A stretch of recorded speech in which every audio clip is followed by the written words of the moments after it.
ये देखो, हिमाचल प्रदेश में जो मुख्यमंत्री सुखविंदर सिंह सुक्खू जी ने राहत पैकेज दिया है, वो हिंदुस्तान के इतिहास में एक पहला सबसे बेहतरीन पैकेज दिया है, जिसमें मकान की राशि में व्यक्ति को 1,30,000 मिलते थे, वो राशि बढ़ा करके 7 लाख कर दी है। इसी प्रकार से जो पार्शली डैमेज हाउसेस थे, उनको बहुत थोड़े पैसे मिलते थे, वो भी राशि 1 लाख रुपए कर दी है।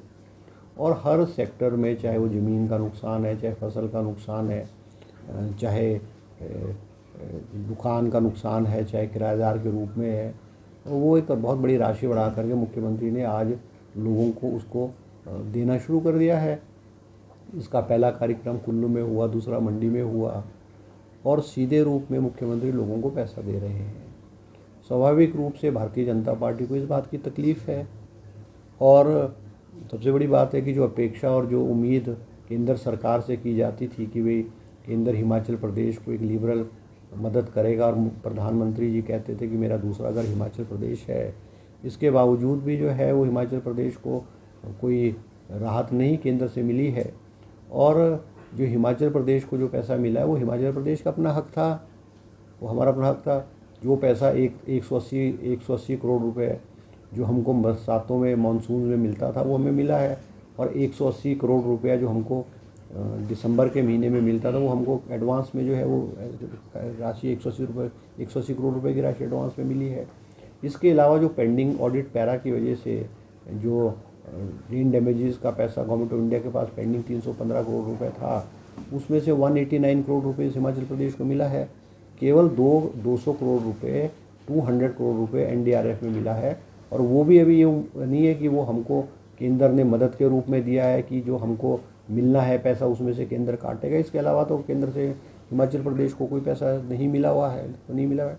और सबसे बड़ी बात है कि इस आपदा के समय में भी, जिस वक्त प्रदेश एक संकट के दौर से गुजर रहा था, भारतीय जनता पार्टी के लोगों ने उस समय भी राजनीति करने की कोशिश की है, मगर हिमाचल प्रदेश की सरकार ने और हिमाचल मंत्रिमंडल और मुख्यमंत्री ने बखूबी हिमाचल प्रदेश को इस दौर से निकाला है।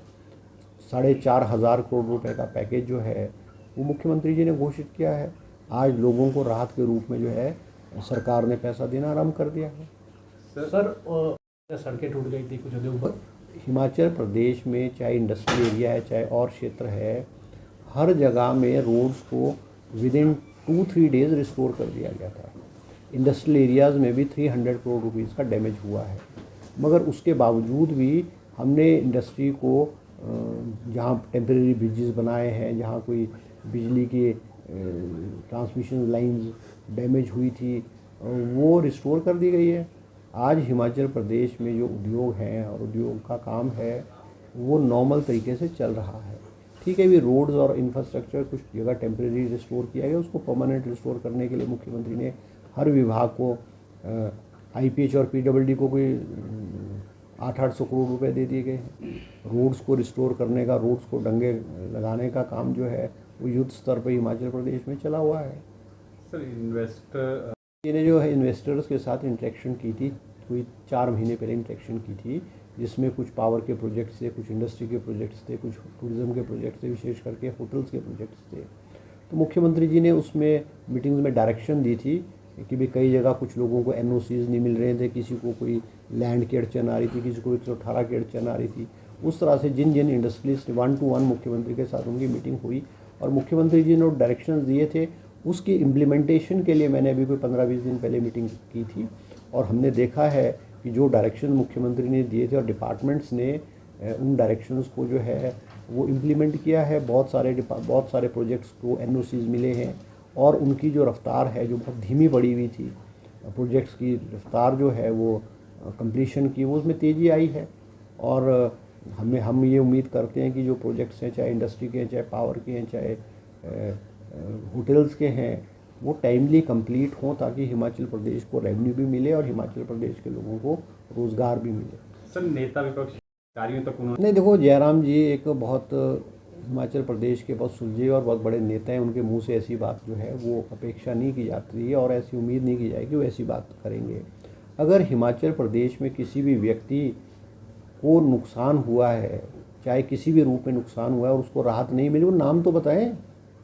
नाम बताएं किस गांव का है, किस पंचायत का, किस चुनाव क्षेत्र को, नाम तो बताएं ना। एक स्वीपिंग स्टेटमेंट दे देना कि जो पैसा जो है राजनीतिक आधार पे बांटा जा रहा था वो गलत है। एक भी नाम बताए। मुख्यमंत्री जी ने विधानसभा में भी पूछा, विधानसभा में मानसून सेशन में कुछ लोगों ने ये बड़ा मुद्दा उठा, मुख्यमंत्री जी ने कहा कि आप नाम तो बताओ किसको किसको नहीं हुआ। हिमाचल प्रदेश में जिस भी व्यक्ति का नुकसान हुआ है उसको राहत के पैसे मिल रहे हैं, वो चाहे जिस मर्जी राजनीतिक पार्टी का है। आप हैरान होंगे, हिमाचल प्रदेश में 3,500 लोगों को जिनके हाउसेस कम्प्लीटली डैमेज हुए हैं, 3,500 लोग हैं, 3,500 लोग क्या कांग्रेस पार्टी के ही हैं, उसमें बहुत सारे लोग भारतीय जनता पार्टी के लोग हैं। हिमाचल प्रदेश में partially damage round about 13,000 houses हुए हैं। तो 13,000 लोग कोई कांग्रेस पार्टी के थोड़ी होंगे। किसी एक गांव में बहुत सारे गांव कम्प्लीटली डैमेज हुए हैं, उस गांव में कोई वो जो गांव है वो कांग्रेस पार्टी के गांव थोड़ी कि कांग्रेस के लोग रह रहे होंगे, उसमें भारतीय जनता पार्टी के लोग भी, उसमें कांग्रेस के लोग भी, उसमें जो है इंडिपेंडेंट टाइप से जो नॉन पॉलिटिकल लोग भी वो भी रह रहे हैं। तो ये आरोप जो है निराधार है, राजनीति से प्रेरित है। सरकार की इमेज और सरकार की छवि को ख़राब करने की जो है जयराम जी द्वारा कोशिश की जा रही है, मगर इनकी बात पे कोई भी विश्वास नहीं करता है। मैं दावे से कह सकता हूँ अगर एक भी व्यक्ति ऐसा इनको है वो पते सहित जो है सरकार को बताए, ऑफिसर्स को बताए, उसको राहत मिलेगी।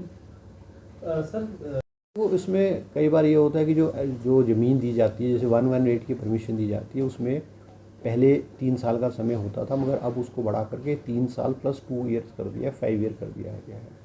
और कई जैसे वैसे इस तरह के जो केसेस बहुत कम होते हैं, it is not even 5 to 10% भी इस तरह के केसेस नहीं होते हैं। मगर जो इंडस्ट्रियलिस्ट या उद्योगपति जो ज़मीन अलॉट होने के बाद भी नहीं लगाता है और वो उसको अगर वो एक्सटेंशन का एक रीज़नेबल रीज़न देता है तो सरकार एक्सटेंशन दे देती है। मगर ऐसी जो है, ऐसे अगर ध्यान में आएगा कोई तो हम उनकी ज़मीन जो है वापस लेने की कार्रवाई करेंगे। और प्रदेश में ऐसी कई उद्योगपतियों के प्रति कार्रवाई भी डिप्टी कमिश्नर द्वारा कई जिलों में हुई है।